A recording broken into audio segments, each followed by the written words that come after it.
Are we actually videotaping or Just audio. audio?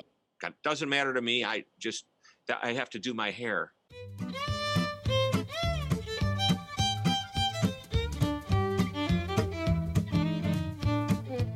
So it's great pleasure for me to introduce Shep Hyken, who is like one of the leading customer service experts in the industry. So Shep, we have prepared a few questions for you. We will give you time for them to answer. So welcome again, and I would like to start with the first question. Thank you. So Shep, you're one of the leading customer service experts. How did you get into the industry, and what made you stick? So I actually didn't even know it was called customer service back in the day. And what I'm talking about is how you treat other people. So 12 years old, I did a birthday party magic show, and I was paid $16 to do that show. And when I came home, my mom said, write a thank you note. My dad said, call in a week and make sure they were happy and ask them what tricks they like the best. And whatever tricks they don't talk about, replace it with tricks they will talk about. Now, that doesn't seem like, much for, a little kid. I get it. Write a thank you note, not a big deal. But what it really was saying thank you and showing appreciation, following up to get feedback, asking specific questions, such as what tricks did you like, and then using that feedback to make it even better. Isn't that what we do day in and day out in virtually any type of business in any industry today? So that's where my first lessons in customer service came from. And as I got into regular jobs growing up in retail, and I had another job in an oil company, I graduated college. And when I was looking for what I really wanted to do, I happened to see a couple of professional speakers, kind of motivational type of speakers. And I thought, well, I could probably do that. I had that entertainment background, not just birthday parties. Eventually, I started working in nightclubs and doing other types of party events, which allowed me to have the experience on stage. So I went to the bookstore and I started looking for books to buy and research. And I was drawn to the customer service books. And I believe it was because that's kind of what my parents taught me to do. They put this in me, and I love taking care of people. I like making them happy. And really, that's where it started. I've never gone off course.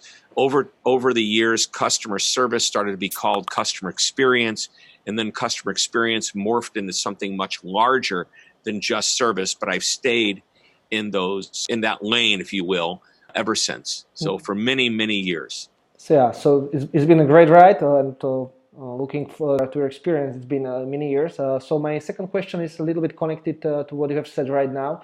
And you kind of realized that you had a special experience like 16 years ago, as you mentioned. And oh no, more than 16 years ago. So it's that's because I look so young. Oh, okay. Right. Okay. So it's even more. It's a great experience you have.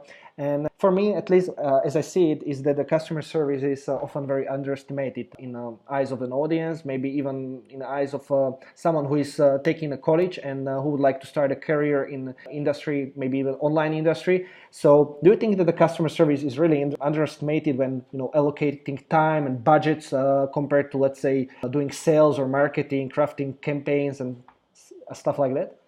Yes. So this is a real simple question. I believe that companies value the idea of customer service, but oftentimes they're not investing enough into it. Okay. They believe that sales and marketing and campaigns to get customers to show up, call in, buy, whatever. I think they spend a lot of money there, and they should. They shouldn't stop. Or maybe they should recognize that spending a little bit more money on the proper training of the people, on the goal of making the process easier for the customer, which might mean managing the software, especially if you're doing any type of digital campaign. You must create ease. Any friction and you start to lose your customers. And when companies recognize that the investment is an investment and not an expense, that's important to realize, because when you start raising your customer satisfaction scores, whether you're using CSAT, NPS, or any other metric, it doesn't matter what it is. When you start raising that, it's not just the customer might come back and might buy more. And there's all kinds of stats to tell you that, it's much less expensive to get a customer to come back. Customers that do come back buy more than first-time customers. Customers that are loyal to you buy even more. But more importantly, another number to look at, or just as important, excuse me, is what is the savings based on giving a better experience and not having people call in with a problem or a complaint? And when you can create a better experience, a better product that has, issues worked out, when you start to eliminate and maybe just mitigate the tickets that you have coming in, the calls, the requests for support, you actually have a huge savings in the cost to provide support, which sometimes could even be as large, if not larger, than the benefit of adding 1% or 2% to your customer loyalty number, if that makes sense. So lots of ways to look at this, but at the end of the day, when companies and leaders in those companies start to recognize the benefit and the ROI on creating a better service experience and a better overall experience, I think they'll be more than happy to step up and start investing more. Perfect. This is perfect answer, and I have something prepared for you later. In other questions, it's regarding the KPIs, and I feel that they are actually, companies doesn't know how to correctly measure customer experience and customer satisfactions. So we can go to another question. I saw your presentations, and I really honestly think that you are an amazing speaker. Thank you. And I saw that you mentioned customer experience a lot in your presentation, and you've seen a lot in your career. Did you actually have some sort of special moment where you were pleased by the customer service you received? All the time. This is what I live for. So, I love when I get great experience. I love when the person at a restaurant just seems to be doing an amazing job. I love when I call my software vendor and they respond quickly and they're knowledgeable and they recognize who I am, not just another customer or an account number. There is a particular experience that I love to share in almost all of my speeches. You can actually see the live presentation on my YouTube channel, which is shep.tv. And that is the story of a taxi cab driver. And I don't know if you're referring to that experience or not, but we all jump into a taxi cab or an Uber or a Lyft or whatever the mode of transportation is. Well, this particular day, I would tell you the driver didn't look like, he looked kind of grimy and dirty, but the inside of his cab was spotless. And by the way, it was the hottest day of the summer that particular day, and he'd been working hard all day, which is probably why he looked a little bit like he looked. But the cab was spotlessly clean. He had soft drinks for me to drink, no extra charge. He gave me a newspaper. The conversation was minimal, but it was great. And the point is this guy delivered an above average experience. Now, there were other things about it that made it a little over the top, but if everybody would think about just consistently being above average, and this is what the guy did. He got me there and it was safe and he was so nice and friendly. I gave him a huge tip and he gave me his card. He said, "Call me when you come back." Wow. And I thought, great, I will. But to make it even better, I gave him my card because he said, "Can I have your card? I collect the cards of the people that I drive." And a few days later, I had a thank you note from this cab driver. Wow. I know, it's like, who gets a thank you note from a taxi cab driver? But this guy did. And I would call him up. And until he retired, every time I was back in Dallas, Texas, here in the United States, I would call him up and he would pick me up and take me around. And there was a reason. Number one, the experience was better than I expected, better than average. Doesn't have to be over the top, but if you're consistently better than average, people will say, "Wow, you're amazing." And then he was reliable. When I did ask him to meet me at the airport when I flew in the next time, he was waiting for me. I didn't have to wait for him. The next time I needed to go back to the airport, that same trip, I called him and I walked out of the hotel where I had my meeting. He was waiting for me. Wow. I didn't have to wait for him. So I'm starting to think things like, he's always on time. His cab's always clean. He always gives me, the little extra, the soda or water. The word always followed by something positive is what you're looking for. And that's what this guy created. And by the way, every company has the ability to create amazement because amazement is not over the top. You get that opportunity when there's problems or special circumstances. But otherwise, if you're consistently above average, they always call back. Whenever I call, they're always friendly. They're always helpful. They're always knowledgeable. Again, that word always. And then even when there's a problem, I know I can always count on them. That's that word again, always, with something good behind it. So many great advice here. It was very easy for you to become a loyal customer of the taxi driver, right? Yes, very easy. And Very. I actually wrote a book titled, check it out. I know The Loyal Customer. Yeah. I know we're on video, Yeah. but it says A Lesson from a Cab Driver. And it's Okay. just a thin little book, and it's the story. And anybody can do what that taxi cab driver did. And if you think about it and you break it down, the different parts of the process, whether you're a manufacturer selling business to business, or whether you're selling direct to consumers, or whether you're supporting them in a contact center, all of the principles that taxi cab driver did to get me to want to come back can be done by any company in any industry. Perfect. Okay, so let's go to the next question. I saw that you often ask extra questions. So Yes. Your advice is very concrete, yet in the 21st century, there is a lot of information everywhere. There is information overload. So what are some examples of asking the right extra questions? So, and this is really person to person, people to people, human to human, if you will, type of experience. When somebody says something, they don't necessarily, you may misunderstand it. And I'm sure it's happening before. People say one thing, you think it means something else. Okay. An example of the extra question is somebody might say, I need this quickly. Don't say okay.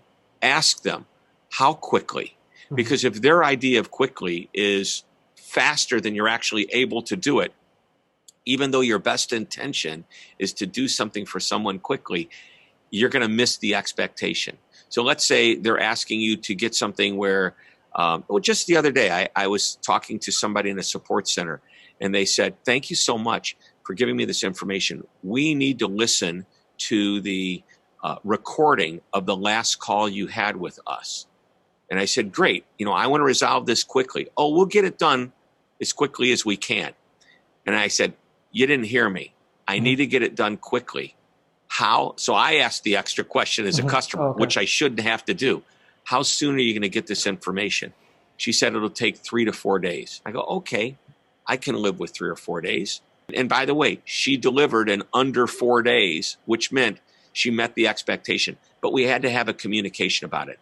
When I said, how quickly we're going to get this resolved, she should have asked me a question like, well, how soon do we need to do this for you? Because it does take time for us to get the recording. If I'd have said, can I get it by tomorrow? Then she could have realigned my expectation and said, no, we have to go into our archives. I have to submit a request for it. I'll expedite it. It'll probably take 3 days. And I promise I'll call you back no matter what, if I have it or not, just to let you know what's going on. I would have been happier, as happy as can be with that response. Does that make sense? Yeah. So that's the extra question. I joke about it when my wife one day said to me, honey, would you like to stop and get ice cream? I said no. But then I realized later on, she really wasn't asking me if I wanted ice cream. She was saying I want it. I should have responded with the extra question. And that would have been, I don't want any. Would you? With, 2 words with a question mark. And just think about what the person is saying to you, and then ask a question back just to make sure you understand. And sometimes it's more than one question. So that's my concept of asking extra questions. Perfect. So my another question is connected to the KPIs. Yes. What are some of your favorite customer service KPIs like to implement in businesses you are working with, and is revenue and growing revenue one of them? Sure. Well, obviously, looking at revenue is a very important number to most of the clients that I talk to. And looking at revenue, reducing costs of responding to service. So how can we reduce costs? And sometimes that's a software application we can do to create a better self-service situation, to use artificial intelligence to deal with what I would call lower level questions or basic questions, allowing the support agent to deal with customers who have higher level support issues. So, those are the benefits of delivering and using technology.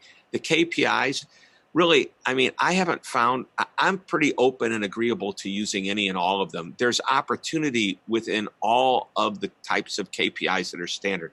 I mentioned earlier NPS, Net Promoter Score, CSAT, and you can have all types of, in a support center, you've got your average handle time, you've got, first call resolution.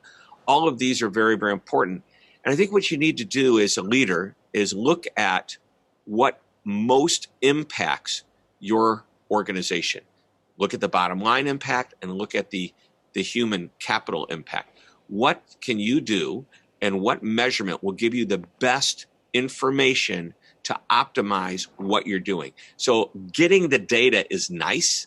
Not doing anything with it is a complete waste of time. Knowing which data to get is really important. So if you give me on NPS on a scale of 0 to 10, what's the likelihood that you'd recommend us? And you give me a 9, I'm going to say, hey, thanks so much. But hey, I want to know why you didn't give me a 10. There needs to be a follow-up question. So what would it take for you to have given me a 10? If you give me a 4, I don't want to ask what it would take for you to give me a 10. I want to know, why did you give me a 4? And what would it take to get a 5 or a 6 from you? Because I need to improve, okay? Maybe even better. So I'm going to ask, I think the key is not to just get information, but dig down, again, with an extra question or two to make sure you understand. So if we do, when clients ask me, what kind of survey should we do? I said, well, it depends what you're really looking for. And if you're looking for, just a basic benchmark, well, then just getting a single question, NPS is fine, CSAT is fine. But if you want to get a little bit more information, ask me 3 questions and promise the customer, me if I'm the customer, that it's only going to take 60 seconds. Number 1, on a scale of 0 to 10, what's the likelihood you recommend? Again, I'm using NPS as an example. It could be anything. Number 2, what would it take? And by the way, there's lots of software that once I give you the answer, will know one of several questions to ask next. I would ask, what would it take? An open-ended question. What would it take to give me that score? Or why did you give me that score? And then depending upon if I want to add a third question, I like 2 questions. A third question that I like to use when I get a great response. And this is cool. So I've got somebody that loves me. They've given me that 10 on a scale of 0 to 10. I want to ask, what's one thing you can think of that would make it even better? The service experience. The experience. Why do I want one thing? If I ask 1,000 people that same question and I get 600 of the same answers, I know, wow, there is an opportunity, right? It's a lot of people, but maybe even that outlier might have one good suggestion. And I'm asking my happy customers, because they already love me, what it would take to be even better. How do you improve on greatness? That's how you do it. Yeah, so many advice companies can implement straight away. A lot of our clients are not using this follow-up question on the NPS score. So this is a great thing to implement right now.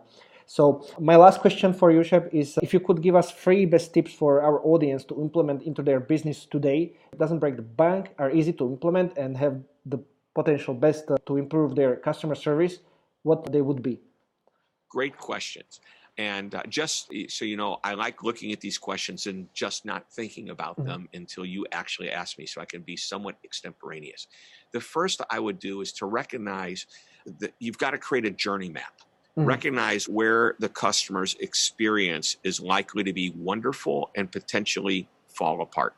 So sit in the room, and by the way, the customer has many journeys with the company. The first-time buyer, dealing with salespeople, if they're calling in for support. So let's just talk about the support center, because that's so many of the people that are listening today. What's the journey the customer takes to get their issue resolved, to get their question answered? Number 1, they've got to find your number. How easy, and by the way, that's one that first thing they do is call us. That's not where the journey begins. The journey begins when they're looking on how to connect with you. So are they going to find your number? Are they going to find your contact info easily? The best companies, if you go to their website, it's real easy to find, and it's on every page. So just think about that as a main touch point. And then and let's use just the phone as an example. I realize you can do a digital experience. You can do it via social media, via email. There's going to be a different journey for each of these. Map them out. But when they make that phone call, what's the first thing that happens? Are they put on hold? Are they told their call is very important, but everybody's busy? It'll be 30 minutes before they get to you. I mean, what is the experience they're having? So journey map that along the way. Look at all of the touch points and think, what can I do with those touch points to eliminate friction, to mitigate friction if it can't be eliminated, to make the experience better in any way. This is a low-cost, no-cost research project. Common sense. And when I ask my clients, do you know about journey mapping? Oh, yeah. Well, have you done it? We probably could do a better job of it. Or no, exactly. So this is common sense. So that's number one. Let me give you some easier ones. Number two is, and it's a simple thing that I believe that if you can do it on a daily basis, great. Have a short little meeting at least once a week to remind people of the importance of service. Share an example from the week before that is a great example of when somebody took care of the customer. And as a leader, you can get these stories and just say, hey, this was great. Or here was a problem that came in. Let's brainstorm. How should we solve this? How should we resolve it? By the way, Bob over here did a great job, but I want to know, before I tell you what he did, I want to hear what you would have done. So you use some of the examples from the week and you're spending 10 minutes. I love the daily huddle, but if you do it at least weekly. Third is to ask everybody to take a week and once a week submit an experience that they created for one of their customers. And I'll add, it can be an internal customer, somebody they work with as well. But what positive experience did they create? Think of the best one they had. And this is what you want people to do. Put it on an index card, a small card, 2 or 3 sentences. We're not writing a novel. The whole exercise should take 60 seconds, okay? They're going to hand it to their manager, and the manager is going to give them a little bit of feedback and then share some of those examples. Maybe that's the example they share as that weekly example. But the point is, we want everybody to do this because we, day in and day out, all day long, we're giving customer service experiences to people. I want people to recognize when they're giving their best. And when they start to know when they give their best, I call that service awareness, they'll start to give their best more often. That makes sense. Yeah. And then the final tip, I know you only asked for 3. I'm going to give you a 4th one because it's quick. Make sure everybody recognizes that they have an awesome responsibility. At any given time, that customer is going to talk to one person, email with one person, socialize with one person.